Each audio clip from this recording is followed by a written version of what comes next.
আমার প্রিয় গাছ, তোকে একটু জল দিয়ে দিই। কত সুন্দর সুন্দর ফল দিয়েছে দেখো। যাই আর একটু জল নিয়ে আসি। পুকুর থেকে একটু জল ভরে নি বাবা। আমার গামলাতে জলে পড়ে গেল, এবার আমি কি করে গাছে জল দেব?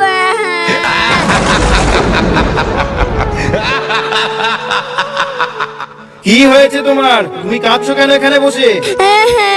আমার গামলাটা জলে পড়ে গেছে, এখন আমি গাছে কি করে জল দেব? ঠিক আছে, তুমি টেনশন করো না, তোমার গামলা আমি জল থেকে তুলে দেব। দাও না দৈত্য মশাই, দাও না তুলে।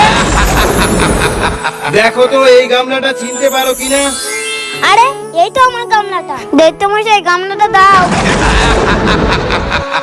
তার আগে বলো তুমি এখানে কি করছিলে? দৈত্য মশাই আমি আমার গাছে জল দিচ্ছিলাম। বাহ, এ তো খুব ভালো কথা। এই নাও তোমার গামলা, তুমি একটা ভালো ছেলে।